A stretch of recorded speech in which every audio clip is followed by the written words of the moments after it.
स्वर्ग या नरक। अगर हम किसी से पूछेंगे कि आपको मरने के बाद कहाँ जाना है, स्वर्ग या नरक, तो सभी ऐसा ही बोलेंगे कि मुझे तो स्वर्ग ही जाना है। तो क्या स्वर्ग में सिर्फ वही लोग जाते हैं जिन्होंने अच्छे कर्म किए हैं? क्या नरक में वही लोग जाते हैं जिन्होंने बुरे कर्म किए हैं? ज़्यादातर लोगों को यही लगता है कि जिसने अच्छे कर्म किए हैं वो स्वर्ग में जाते हैं और जिसने बुरे कर्म किए हैं वो नरक में जाते हैं। अगर आपको भी ऐसा लगता है तो ये वीडियो ज़रूर सुनिए। ये कहानी है एक साधु और नर्तकी की। किसी छोटे से गांव में साधु रहते थे और उस साधु का काम गांव के लोगों को उपदेश देना था। उसी गांव में एक नर्तकी रहती थी। उसका काम लोगों के सामने नाचकर गांव के लोगों का मन बहलाना था। एक दिन गांव में कुछ कुदरती आफत आ गई और ये साधु और नर्तकी दोनों कुदरती आफत में मर गए।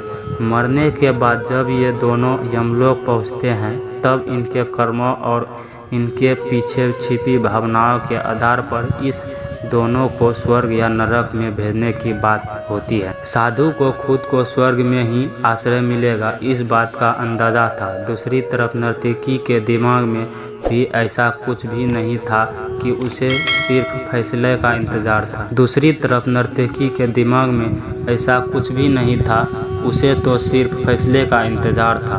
तभी घोषणा होती है कि नर्तकी को स्वर्ग दिया जाता है और साधु को नरक। इस फैसले को सुनते ही साधु यमराज पर बहुत चिल्लाते हैं और उसने क्रोधित होकर पूछते हैं कि यह कैसा न्याय है यमराज? मैंने अपनी सारी जिंदगी लोगों को उपदेश देने में बिता दी और मेरे नसीब में नरक, जबकि यह नर्तकी जीवन भर लोगों को रिझाने के लिए नाचती रही और इसे स्वर्ग दिया जा रहा है। ऐसा क्यों? मेरे साथ ये अन्याय क्यों? यमराज ने साधु को शांति से उत्तर देते हुए कहा कि ये नर्तकी अपना पेट भरने के लिए नाचती जरूर थी, किंतु उसके मन में यही भावना थी कि मैं अपनी कला को ईश्वर के चरणों में समर्पित कर रही हूँ। जबकि तुम लोगों को उपदेश देते हुए भी यह सोचते थे कि काश तुम्हें भी नर्तकी का नाच देखने को मिल जाए। यमराज ने साधु से यह भी कहा कि तुम ईश्वर के इस महत्वपूर्ण संदेश को भूल गए कि इंसान के कर्म से अधिक कर्म करने वाले के पीछे भावनाएं मायने रखती है और तुम्हारे इस कर्म के पीछे की भावनाओं के हिसाब से ही तुम्हें नरक मिला। इस कहानी से हमें यही सीख मिलता है कि हम चाहे कोई भी काम करें पर हमारी उस काम करने के पीछे की नीयत साफ होनी चाहिए।